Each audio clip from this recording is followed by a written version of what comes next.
Imagine a man who could charm his way into your life, convincing you that he's the answer to all your financial dreams. But behind the facade of wealth and success lies a cunning mastermind executing one of the most audacious frauds of the decade. This is the story of Stephen J. Russell. Stephen successfully escaped from Texas prisons 4 times, and each time, his plan became more cunning and dangerous than the last. How did one man pull off a series of audacious frauds and cons, fooling even the most cautious investors? Each twist in this story is more unbelievable than the last, but the real shock comes in the end, when Stephen's true intentions were revealed. Stephen was born on December 31st, 1957, in an American family. Sadly, just after his birth, his parents divorces. He was adopted by Georgia and David Russell, whose family owned a produce business. At the age of 18, he began working for the family business, and at 19, he married Debbie Davis, daughter of the police chief's secretary. 2 years later, Russell and his wife divorced after he revealed to her that he was gay. In 1985, Stephen faced another trauma when his foster father passed away. This deeply affected him, bringing up memories of his real parents who had deserted him and the miserable life he had endured. Stephen got a job at a food company with the intention of making an honest income. Regrettably, the job was short-lived and he was fired. This period marked the beginning of his anger towards society and the system, which played a role in shaping him into one of the most ingenious con artists. Stephen was incredibly clever in his conversations since childhood.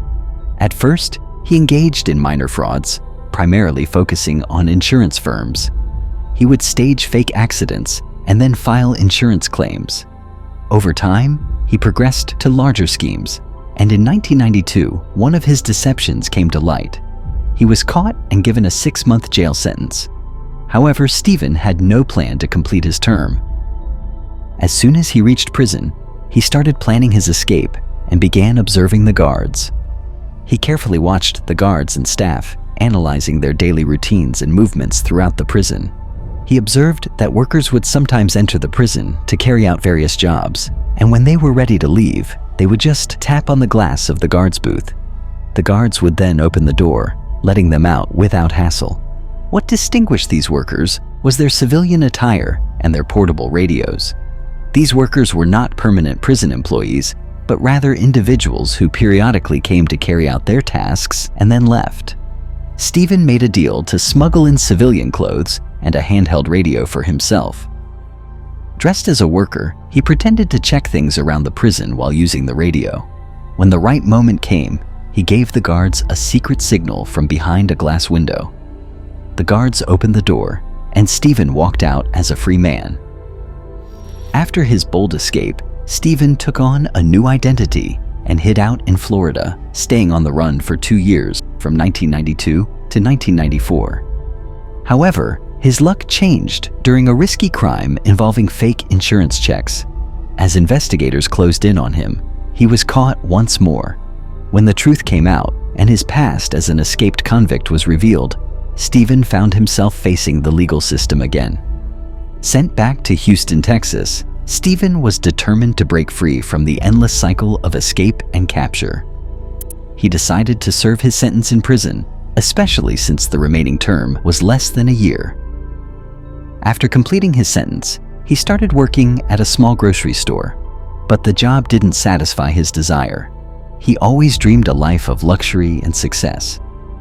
The golden opportunity came when Stephen saw a job ad for a CFO at a big medical management company. Without hesitation, he applied for the job, even though he had no qualifications or experience.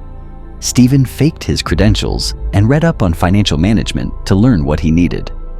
He got hired and ended up stealing about $800,000 despite his lack of experience. But his game didn't last long, and eventually he was caught. After his arrest, his bail was set at $900,000, but he cleverly contacted the Harris County clerk from jail, pretending to be the judge. He managed to persuade the clerk to decrease the bail to $45,000. The following day, Stephen paid the lowered bail and was released as a free man. A few days later, authorities discovered his trick. They traced his phone calls and arrested him in a hotel room in West Palm Beach, Florida. Stephen was sentenced to 45 years in prison for the fraud and sent to the maximum security Estelle unit in Huntsville. Everyone was shocked as he immediately confessed his guilt and accepted the judgment without appeal. Even the prosecutor was taken aback by his quick acceptance. Inside the prison, Stephen noticed the presence of a medical wing. All the doctors and nurses wore green and blue scrubs, which looked different from the guards' uniforms, except for the color. He collected green highlighters and a spare uniform, dyed it green to mimic the doctor's attire, and utilized this disguise to make his escape. On December 13, 1996, after having an early breakfast at 4 a.m., he approached the main door. He had noticed that the female guard spent all morning talking on the phone and didn't pay attention to what was going on around her. He greeted her from behind the glass and convinced her to press the button to open the prison door. Stephen walked out of prison as a free man once again. He quickly made a new plan and hailed a taxi.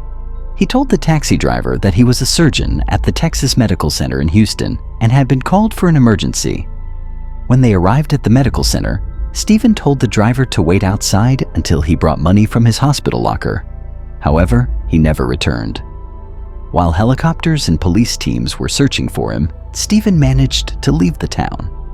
Meanwhile, the police identified an individual who had been in contact with Stephen recently, revealing that he was in Biloxi. They immediately contacted the local sheriff and sent them photos of Stephen. The U.S. Marshals arrested him on the street, and once again, he was put in jail. At this point, Stephen devised another escape plan. While researching parole conditions, he found a loophole. Stephen decided to deceive them into believing he was infected with AIDS.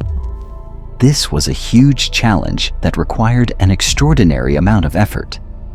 He starved himself for several months and kept vomiting again and again. He also falsified medical records and bribed staff members to fabricate documents that indicated he had AIDS. With visible symptoms and convincing medical records, he pretended to be ill for 8 months. During this time, the prison doctors, convinced by the records and the initial diagnosis, never conducted another examination. To convince them that the disease had reached its terminal stage and that he was dying, Stephen collected the sedative medications given by the doctors and took overdose of these drugs until he lost consciousness and fell into a coma for 4 days. Prison doctors were convinced that Stephen had only a few weeks left. Therefore, they agreed to his request for parole and sent him to a care center in Texas. There, he received a call from someone pretending to be a physician who said Stephen was chosen for an experimental treatment, leading to his parole. The prison later received a death certificate stating that Stephen Russell had died. After getting out of jail, he was living his life in obscurity. However, he made a critical error when he tried to get a $75,000 loan from Nations Bank in Dallas. The bank became suspicious and called the police. Stephen pretended to have a heart attack and was taken to a hospital under security watch. Using his skills, he impersonated an FBI agent and called the hospital, convincing them to release him. Hospital administration informed the FBI that they had received a call instructing them to release Stephen.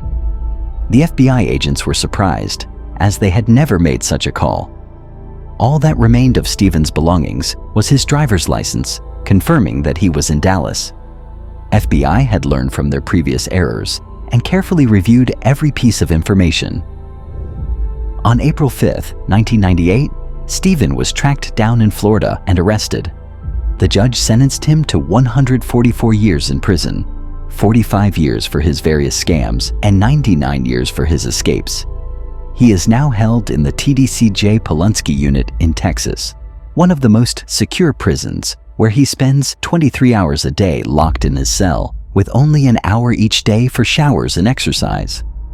Stephen later remarked about this escape, "I had to completely discipline myself. You do whatever you have to do. I get my ideas from studying. I watch, I look for weaknesses. I don't think I'm cleverer than the police. But I managed it because they think anyone who is a criminal is stupid and they're complacent.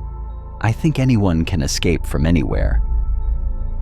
His maximum sentence date was March 13th, 2113, but he became eligible for parole on December 15th, 2020. On February 7th, 2023, Russell was granted parole, after which he was released on July 11th, 2024. Till then, be careful, remain vigilant, and take care of your family. I'll see you next with a new crime story.